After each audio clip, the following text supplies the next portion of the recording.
I think when you change your perspective into what do I want to accomplish here and how am I going to get what I accomplish, I'm not going to compromise my morals, my ethics, or who I am at my core. But what I found, it lets me actually be a little bit more who I am. And now I'm happier doing what I do because I'm not having to wear this facade of, yeah, I could get in there and tough it out with you. If you get in my face, I'm going to get in your face. I could do that. I'll get in your face. If you get in my face, I will get in your face. Um, I don't like doing that. I'm not that kind of a person. At my core, I like being happy. I like being nice to people. So I just stopped doing that, and I stopped making excuses for people who did. Um, and I'm working in an organization that wants to be wants that.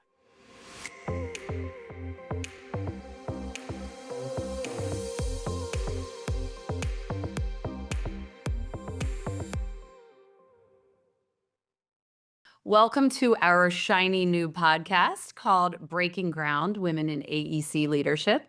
This is the show that lifts the voices, journeys, and insights of women shaping the future of architecture, engineering, and construction. And it's brought to you by Unanet.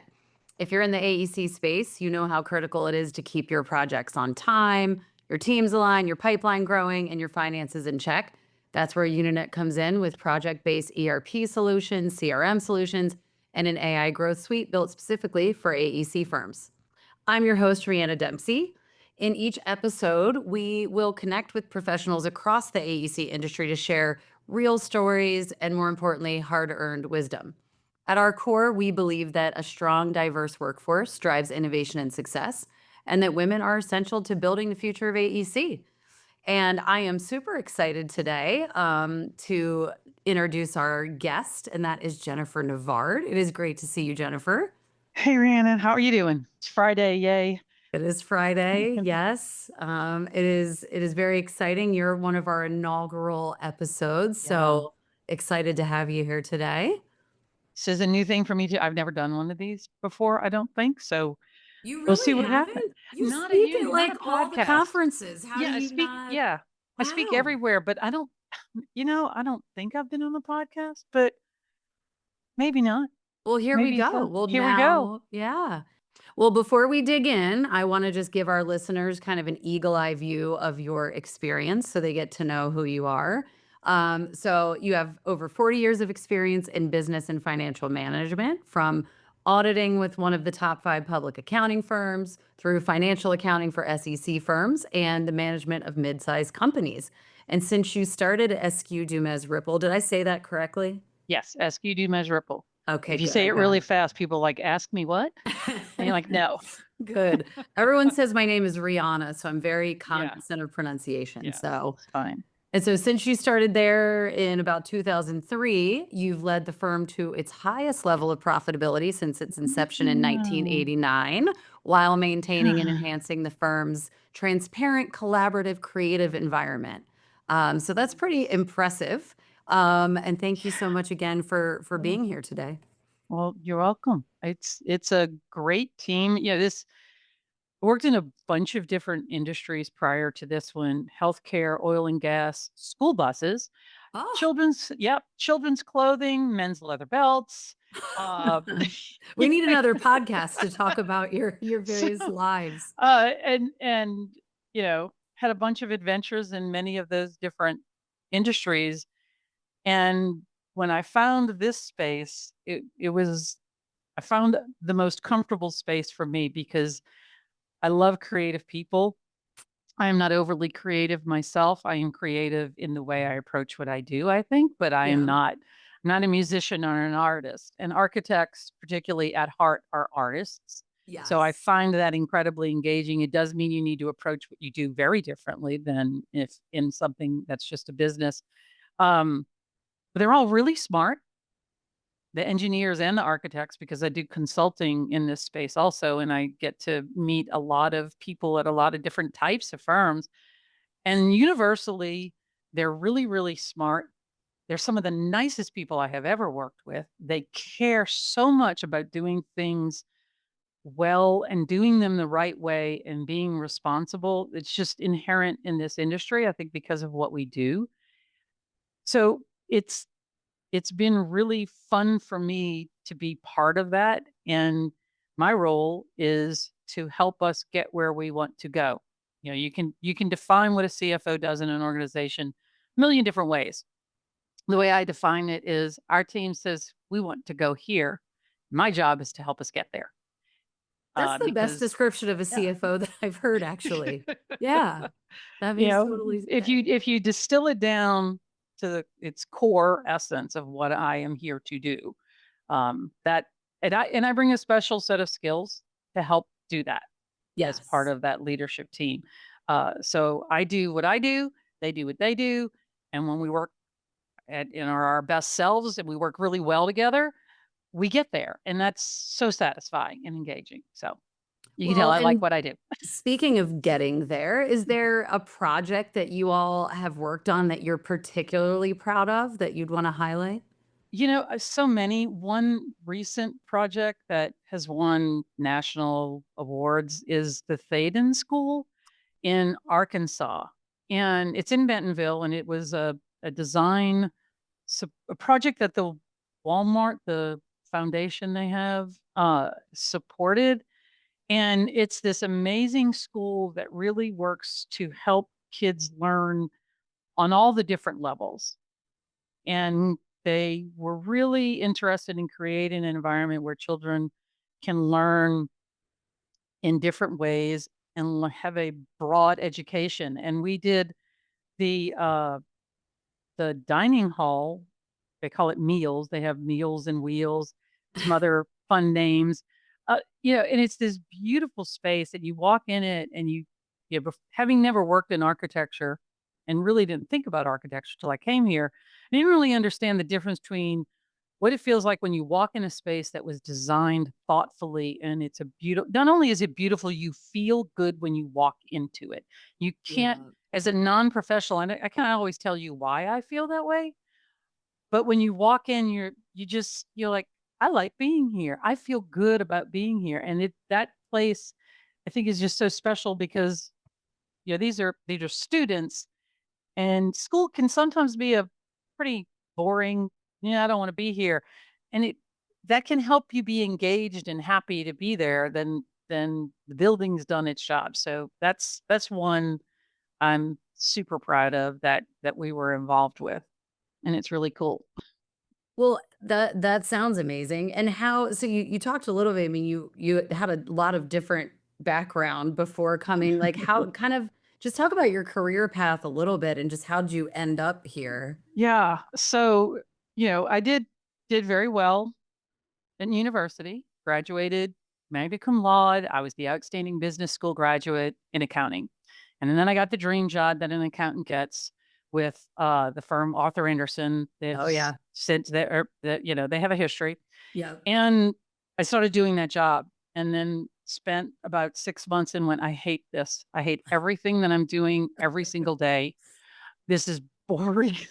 It's it's silly, it's stupid, I'm not doing anything, I'm not helping anyone, and, Mhm. you know, as you start growing up, part of becoming mature is starting to understand yourself and what matters to you, Yeah. and that's when I started really understanding what mattered to me. I always kind of had this goal. I was the unusual young woman who wanted to be in charge and wanted to be the boss. And Mhm. in 1980s culture, women were not encouraged to have that opinion of themselves. Yep. In fact, we were discouraged. Uh, I knew I wanted to be in charge. And then I had this job that was supposed to be the ideal job for someone doing what I wanted to do, and I hated it. So it's like, all right, well, I am not going to succeed here. I did not succeed in that job, which is what Mhm. happens, right? When you don't love what you do, you don't succeed in it, I don't think. Yep. I would agree with that. And so I left there and started doing school bus acquisitions for a company called Laidlaw Transportation, which was fascinating because they acquired about 12 companies a year, and talk about a great way to really understand how a variety of business models work. So that Yeah. became a piece of my education that was incredibly valuable, is understanding how, from small, mid-sized, large, different cultures, different ways to approach They were all trying to get to the same thing, and this was school buses. This is not a complex organization, Yep. in a lot of Yep. ways. And I did post-acquisition accounting, which is basically trying to take their financial information and stick it into our system. Oh, But I yes. got to travel a lot and learn a lot. And every place I worked picked up a little something different. School buses, how to quickly hit the ground running in assimilating and understanding vastly different financial systems. So that kind of became a special skill set I started developing, is being able to hit the ground running, pick up a new system really quickly, and then make it better. So then I went into healthcare, which was interesting, completely different world. Worked there for 2 years, ran into my first experience with um, you're a woman, shut up and Oh, just do your job. And us men are going to do all the important stuff. And by the way, I'm going to take your work and present it as mine. And at this point, I was like, I'm pretty good at what I do. You don't appreciate this. I will take my toys and go someplace else. And mhm. took some great satisfaction in the person that was my supervisor at the time, got fired within 6 months because he couldn't do his job. So I, I, you know, I'm not a little happy about that. So then I went into, a couple of other quick jobs. In your early career, finding the place that fits you, finding the place that you fit, learning a whole lot. It was Hammering what, like you said, what you yeah, don't want, what right? I Like, I don't always talk want. to younger Yeah. people and they're like, "Well, I don't know what I wanna do." And I'm like, "That's okay. You're gonna find some things you know you definitely don't wanna do, and it'll help you narrow it." Like, not everybody just magically knows, Yeah, so you just you know, but learned a lot in that environment because I was very saucy about the fact that I didn't like what they were doing. mhm, I am not good at keeping my opinions to myself, and I was pretty saucy about this, mhm. and uh, that was not an accepted behavior in that environment.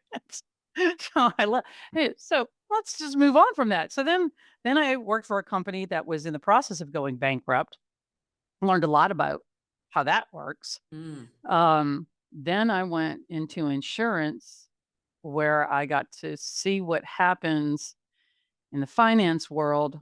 There's what is legal and there's what is right. And there's some gray area around what is legal. And that was the first time where I worked for someone who took the job, did my own little internal audit and went, I don't think you can do this. Okay, now what do I do? Yeah, because I'm just a controller, you know. Yeah, But you have to file reports, and that is where your own personal ethics. So this is all part of that. I'm developing my own ethics, right?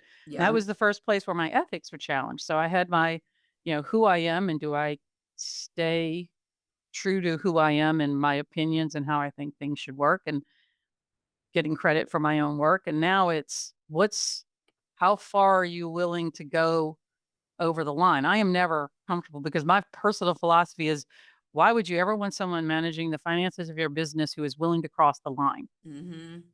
Um, but I saw how they got into the owners of that business. They let their desire to succeed in that industry outrun uh, their right and wrong. What is right and what Yep. is wrong? And I just found out I was pregnant. So I was like, well, now what do I do?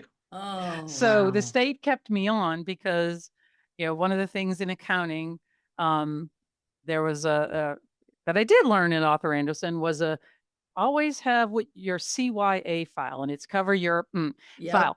And so when I took this job, I had my own little CYA file where I had written to their outside accountants and said, I don't think you can do this. I think this is improper accounting. And I had a letter back from them saying, no, no, no, everything's fine. Yep. So I stayed clean and all of that. I stayed with them, but got to watch two very, very nice humans who just went too far, Yeah. um, and learned a big lesson from that one. Then I went into children's clothing and pivot. I got good at was this pivoting. after baby? You were like, "I This know I is need so baby she was born, I clothes, had a so I need baby. to," Yeah, and, I am an accountant at heart. Yeah. Um, Beautiful children's clothing, and I had a little girl, and she was the best dressed baby, and, worked in that space. It was the first time I worked for a woman in my entire career, which was awesome. Wow, okay. Yeah, that was awesome, and but that was where you got to see sometimes you can run your business extremely well and market conditions just work against you, Yeah. and that business couldn't pivot sufficiently to stay in business. So that Mhm. was my first experience with having to walk into someone's office and tell them that their business was no longer financially viable. Wow. That now this was the season they could declare bankruptcy or not declare, they could shut down and would not have to declare bankruptcy. That I thought if we went one more season, that wouldn't be viable. Not something you're trained to do or expect No. to do. And that took, luckily I'd worked with her for 5 years. She trusted me.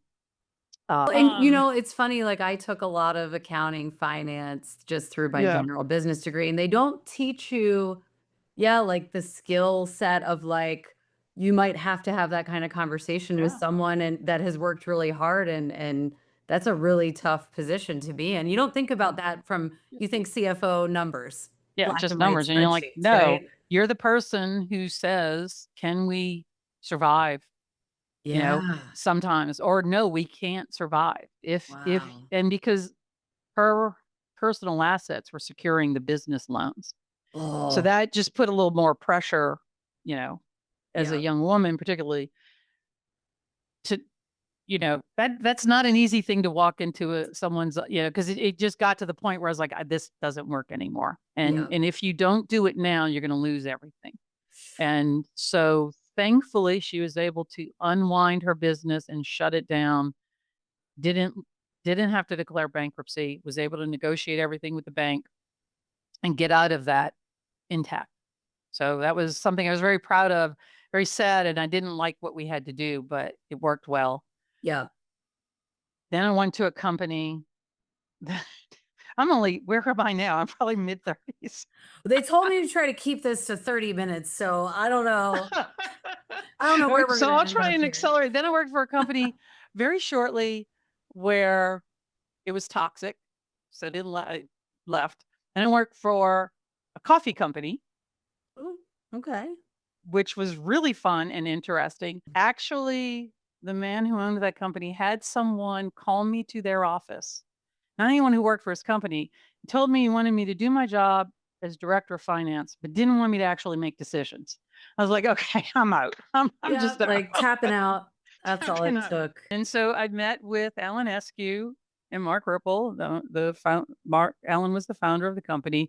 They were in pretty serious financial trouble at that point, um, and had fired their controller, and were about to hire someone else. And then I came in and I met with them, and everything just clicked so wonderfully Oh, that they hired me. Of course, then I get down inside, get into the company, and I'm like, "Okay, folks, y'all have no idea how serious your problems are. You don't wow. have a clue as to how deep this hole is. And I'm going to tell you, it is deep." But we dug out of it. And so that's how I came into architecture. Wow. I don't know if I've ever heard a story with more twists and turns. That It's like its own little novel. it is. We're gonna have to do a separate podcast Yeah. just And on I'm not that, making but any of that up, by the way. I would like wow. to, or embellishing. You're like, this is my It's story. just what happened. I love it. I love it. It's like, but like you said, you just kind of find that place. It's a good feeling when you finally find that Yes. place and the people that you can, connect with and grow with. So, um, that is amazing. And so shifting gears slightly, I mean, you already kind of alluded to some of the things that you've seen along your journey as it relates to, just differences and expectations of how females should operate within Mhm. a job or a workplace. And I think last time we got to see each other was at our conference, right? Yeah. And I started talking to you about this idea. And at that time, it was just like, it's an idea. I don't know Oh, what we're going to good. do. And here we are. But you were immediately like, yes, I'm interested. We need more of this. And I read a recent stat and it said only 3 of the world's 100 largest architecture firms are headed up by women, and only Mhm. 10% of the world's leadership roles in architecture firms are held by females. Does that surprise you at all based on what you No, see? no, Not even a not even surprise. a You're little. like, "Yep, Not just like, yep. jeez." Uh, it's, and what's been interesting because this is a subject that's very near and dear to me as the first female principal in our firm Yeah, with any real uh, I think my predecessor who got fired had a small interest, and I don't count that. But yeah, full disclosure, she technically had some shares. Uh, and as someone who through her career has been the only woman in the room, yep. and as in the world of architecture, you've seen more women graduate, but they're not ascending into leadership roles as you would expect. Yeah. If you're graduating for the last 20 years, 40, 60, why wouldn't you see 40, 60 in leadership roles? Or at Yeah. least 2080, Or at at least least. 20, Like at least like something. a little bit of movement, yeah. And it is not with malicious intent. There are no Nope. firms that said, nope, we're not promoting women. Um, there are no firms that intentionally sideline women. So what happens? That's, it's been a big question for me. And a big piece of it goes, and there's been a lot of writing, and I'm not an expert on this. I'm just going to tell you what I've seen. For most of my career, up until about the last 5 to 8 years, I was able to advance in my career because I played their game. Mm. I have a kind of personality that lets me be fairly comfortable in an aggressive, and I'm going to use the word aggressive, an aggressive, um, forthright kind of, this is the way it is. Yep. That, Yep. that, that, do this, do that. Right. So I was able to navigate in that world. And I think because I was often the only person who did what I did in an organization, um, So and lots of because, creatives, not as many yeah, business or even, finance. children's clothing, coffee. There was only one Yep. person who I did what I did. So I wasn't competing against a man for the same role. Mhm. So I think that probably played into it. Uh, and I think, and I know in our firm particularly, we've spent a lot of time trying to figure this out. And how do we create a place where we attract and retain women and that they want to be here? And watching the evolution of management styles, because about, like I said, somewhere more than 5, but less than 10 years ago, I decided to stop doing that. I said, I am no longer going to play that game. Not because I can't, but because I shouldn't. Yep. Because the women in my firm need to see something else, and the men in this firm need to learn how to work with something else. And I'm not like a hero or anything.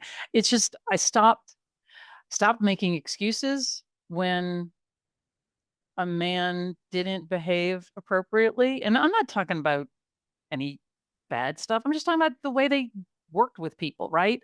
The tones they used, how they approached problem solving, how they answered questions, how they gave feedback, how they provided a critique, all of those things. And I've talked with people about different things. And in my perspective, when I ever go to do something, is I could do it the way I want to do it, Yep. right?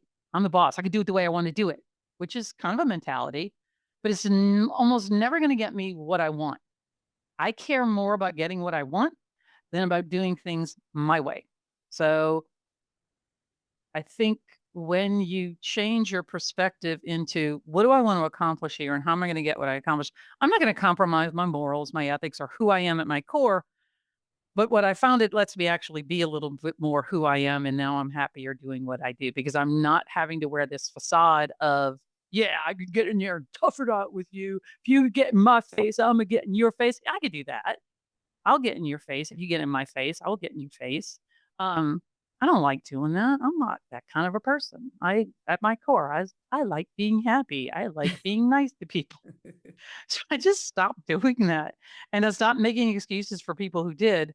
Um, and I'm working in an organization that wants to be wants that, right? And so we've made some great progress, I think, in changing how we do things in our firm. And I think that's the only way to get there. Because otherwise, women pretty much would take the attitude, I'm just going to take my toys and go someplace else. I'm good at what I do. I have something to contribute. If you're not going to value me or let me be who I am or make me have to wear an armor to walk into the room, I don't want to be here. So I don't know if that answers your question, but It completely I mean, I have a lot more questions, and I'm looking at the clock like, "Oh, no, how much." how I do we mean, cut this stuff? yeah, they can edit some stuff out. No, I mean, because it's interesting, a lot of female leaders in AEC that I've met have that ability that you just mentioned, which is you can kind of be that chameleon. Like, okay, I can turn it on, I can play ball, I can hang with, anybody, but you kind of have to force yourself. And you're also very, like you said, you're not afraid to speak your mind. That probably has been something since childhood, right? You kind of Yeah, always had that. like it or not. And it's just it strikes me, I guess, that because part of me is like, well, why do we need to highlight this female leadership thing? Why do we need more women in leadership? Because like people might be thinking that, right? And Yeah, for me, it's kind of like think about those women who are introverted and maybe not as confident yet and don't know how to, do the back and forth, like, and they don't have anyone to really look up to that is more just has a different yeah. approach. Like they'll never, like you said, you look at the graduation, and I saw when I was doing some research, I saw, wait a minute, there's and Just don't now make any sense. it's so close. It's getting closer to being 50-50, yet you still have this incredible disparity. And I think that's why it's important. That's why it's important we have these conversations so that people who are working for organizations that don't have what you have today, they're gonna these type of discussions can help them start to figure that out. And that's why I'm so passionate about my career. My first job was in a construction company. Well, it was sort of we were building a building and we were working with construction. And actually, one of our customers today was that first contractor. And I met one female the Mhm. entire time I was there, and I like one in a leadership position, and she was with a different company. But I Yep, happened to be like, "Oh, look, there's one. There she is." we And stand so I out. also learned how to, well, I've got to be a certain way. And I'm like you, I'm like, I don't need to do that anymore, which is great. But um, so I guess how did you, now principal, like you said, you're, owner, part owner of this company. Like, was there any turning point where like you really had to go for it or solidify your leadership? Is there anything you can share in that sense of how you ended up here in a male dominated, only 10% of, leaders are women in architecture firms? Yeah, well, whether it was right or wrong, and I got a lot of pushback because I was always comfortable saying, "I think I need to be in the room." When I took the job here, I didn't know them, they didn't know me, and at this point, I knew a lot about how I like to work, and I said, "Okay, if you want somebody to come in and regurgitate numbers, I am not that person. I can do that, and I will do it very well and very accurately. That is not where my value comes in. My value comes in in doing what I just told you I like to do. I can get you where you want to go. That is where my value comes from. If that isn't what you want, then I am not the right person. If it is what you want, then I need to be in the room." And I love the song "The Room Where It Happens" from Hamilton because Uh-huh. I I I told them, you know, I didn't care about the title. I didn't care about ownership at that point. It was just not even on my radar. And I wasn't even Mhm. super worried about compensation because, in my opinion, the compensation would come once they saw what I brought to the table. It's like, Yeah. but if you don't want me in the room and if you don't want me at the table, I'm not the person you should have. Now, again, in a role where I can do that. Um, but to take it to a broader sense, being comfortable saying, I want that. That Yes. um, and that's one of the things that women are often less likely to say that. And I Yes. think being comfortable saying that and being comfortable saying I'm good at what I do and it has Mhm. value. Being comfortable with that, I think is important. Yeah. It's not bragging. It's I'm good at what I do Confidence. We should and have confidence. and I can help you be better, Yeah. right? If I do what I do at the level I do it at, you will be a better firm. Yeah. Uh, I was told that I shouldn't say those things early in my career. Obviously, I've never been very good at listening. Uh, so I've done it all along and often been told and dismissed. But here, when I took the job, they were like, "Okay." And of course, at that point, I didn't know how deep the hole was, and I was like, "Doo, doo, doo, doo, doo. I'm gonna be fine." I'm also a bit of I'm comfortable with risk, so I was Yeah. like, "Yeah, I can do this. I'll be fine. We'll make it work." And we did, and now we're down the road. We've been through so many disruptions and events. My early career prepared me for being a leader in a firm that there's going to be bumps in the road. There's going to be hurricanes, pandemics, Oh, cyber yeah. attacks, Jeez. recessions. Uh, our founding principal died suddenly. You know, there's going to be stuff. But yeah, so the big thing is I think be confident and be comfortable showing that confidence. That doesn't mean you walk into the room with, having a song playing behind you, how great you are, but it's good and appropriate to let people know you're good at what you do. In the way you were describing too, I was like the analogy that I was jumping to is it's like when you're in the dating world and you just let a relationship go, even though you're like, I know this isn't what I want. And I'm getting Yeah. like, we do that in careers, You're especially like, early on. And "Oh, so that's what I heard okay. you say is like, just tell them what you want. Like, make sure that you're dating the right person. This And is if you're not not, okay. get out. Like, there's This is other, not okay. You're not yeah, gonna talk to me that way. You will yeah, not speak to me that way. You will not treat me that way. yeah, Um, I'm gonna go take my toys and go someplace else. And yeah, then you find the place where it's valued, you find the place where you can contribute.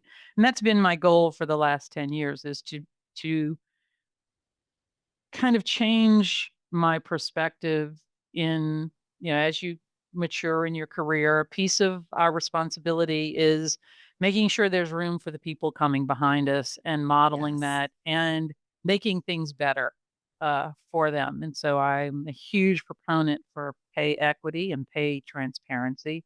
yeah. Spent a lot of time and effort, and boy, has it just been transformative for us. The salary conversations are no longer stressful experiences for anybody, because of how we do it and how that's a piece of it, right? Well, and Because I don't wanna it ever is it because there could be confidential like, is there anything you can share, I guess, in the sense of how you all approach yeah. that as a Oh, no, company? absolutely. Because I speak this is one of the things I speak on frequently. Um, our firm, and as many firms do, and this is what when I talk to firms, I said, "You spend so much time trying to get compensation right." Every firm I talk to, their leadership team spends, oh, so much time trying to do it right. I said, "Why don't you want your staff to know you did that? Why don't Yeah. you want to show that?" I said, "And you can't just tell, you have to show." Mhm. Because every woman who works for you hears repeatedly that they are paid less than men. The statistics in our industry says women are paid less than men. You have to address that because they think that walking in the door. So um, we use industry benchmarks. Uh, we I make a chart, call it salary bands, call it whatever you want, 25th percentile, 75th percentile, and everyone knows where their dot is on that chart. And before we do all the salary conversations, I show them on a screen all the dots